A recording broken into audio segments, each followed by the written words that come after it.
चंद्रशेखर। धन्यवाद सभापति जी।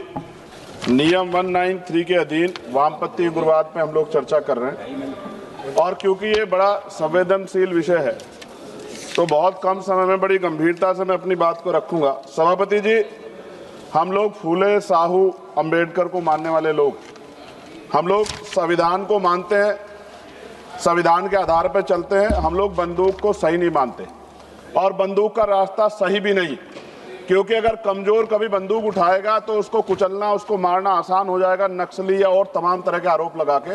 इसलिए बाबा साहब ने कलम की बात की और कलम को हथियार बताया।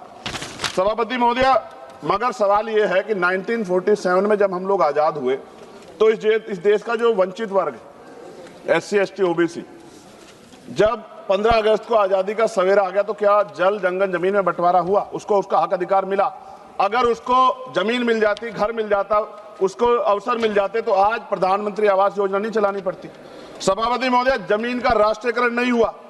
इसलिए मैं बहुत जिम्मेदार, क्योंकि मैं तो वो व्यक्ति हूं जिसके खुद के ऊपर NSA, नेशनल सिक्योरिटी एक्ट लगा जब मैं अपने लोगों के लिए लड़ने गया, और 2 अप्रैल 2018 को मेरे जैसे बहुत सारे लोगों पे लगा, क्योंकि हम अपने हक की लड़ाई लड़ रहे थे।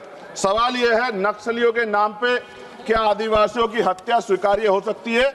हम लोग इसका विरोध करते हैं। हमारा स्टैंड है, हम नक्सलवाद के समर्थक नहीं है, लेकिन आदिवासियों को नक्सली कहकर उनकी हत्या नहीं होनी चाहिए। सभापति महोदय, देश की 1/4 आबादी SC, ST, 25% से ज्यादा बड़े समाज के साथ जब जुल्म, जाति, अन्य अत्याचार होता है, उनकी हत्याएं होती है, उनकी बहनों का रेप होता है, उनको मारा जाता है, जलाया जाता है, उनके घरों को फूका जाता है, तब इस सदन में चर्चा क्यों नहीं होती?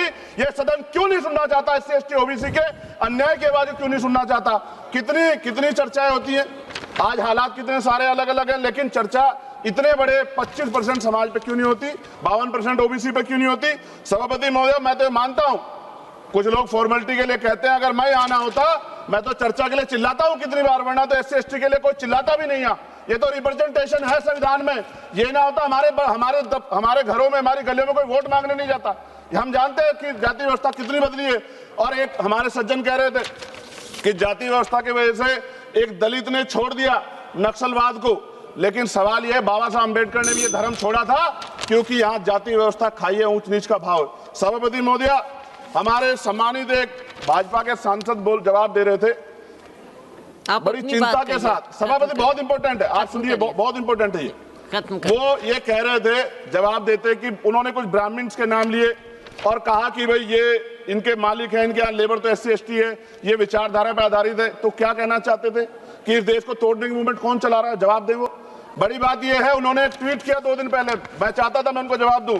उन्होंने आरक्षण को कोसने का काम किया। ये भाजपा की सोच है, जवाब देना चाहिए भारतीय जनता पार्टी को। सभापति महोदय, मैं 1000 से ज्यादा जवानों की जान गई है 2010 से लेकर 23 तक।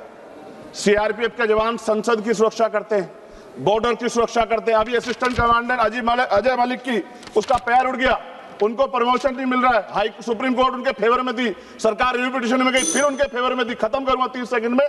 सभापति महोदय, फिर भी बिल आ गया। मैं ये पूछना चाहता हूं, क्या एक CRPF, BSF जो CAPF के हमारे जवान है, क्या उनकी शहादत नहीं है? क्या उनको जो है शहीद का दर्जा नहीं मिलना चाहिए? उनको पुरानी पेंशन का लाभ नहीं मिलना चाहिए?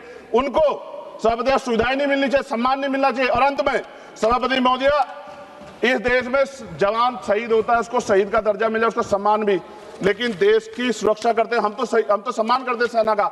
सीवर में सफाई कर्मचारी मरता है, इतने आगे बढ़े हम लोग, उसके बच्चों को भी अपना पेट पालने के लिए कई तरह की मुसीबत गुजरना पड़ता है, कोई नहीं सोचता। सच ये है, इस देश में दलित आदिवासी आज भी गुलामी की जिंदगी जी रहे। सरकार उनके लिए कुछ सोचना नहीं चाहती। सरकार नहीं सोचेगी तो फिर से किसी वाद का जन्म हो जाएगा। इसका, इस अन्याय का, ये जो कठोर अन्याय है, जो सदियों की हिंसा पे आधारित, सदियों के भेदभाव पे आधारित है, इसका जवाब सदन को देना पड़ेगा।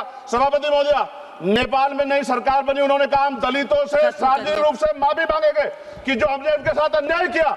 ये सदन कब उनसे माफी मांगा जिनके साथ हजारों साल अन्याय हुआ और आज भी उनको रोटी कपड़ा मकान के लिए अन्याय लड़ना पड़ता है। धन्यवाद सभापति महोदय। जय भीम, जय भारत।